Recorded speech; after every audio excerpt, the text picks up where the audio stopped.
आफ्नै घरभित्रकाले घर चलाउन सक्दैन भने यो हेर्नुहोस्। मैले त 3 दिनको लिएर आएको, अब 5 दिन भइसक्यो। अब कसरी टिक्ने? हजुरलाई भोट हाल्न पाइन्न कि जस्तो भइसक्यो। के भनौँ यसमा? मैले यही हो, सबैको यस्तै छ, देशभरिका सबैको। मैले भनौँ न एक प्रकारले व्यवस्था म आफै पनि अलिकति त्यति जुन हिसाबले मैले गर्वका साथ हाम्रो पार्टी भनिरहेको थिएँ, जुन पदाधिकारी छन् त्यसले अन्तर्राष्ट्रिय जगतमा राष्ट्रिय जनता पार्टीको बेइज्जत गराएर मैले त्यति नै भने धेरै भन्यो भने अब म त सिद्धि गएँ पछि मलाई थाहा थियो धेरैले मलाई मत दिनमा हारि नै हाल्छु होइन।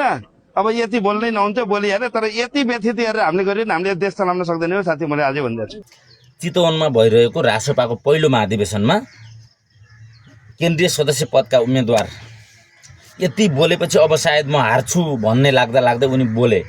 यो चुनाव भ्याइएपछि अथवा महाधिवेशन भ्याइएपछि धेरै विस्फोट हुने सङ्केत देखिएको छ यो घटनासँगै।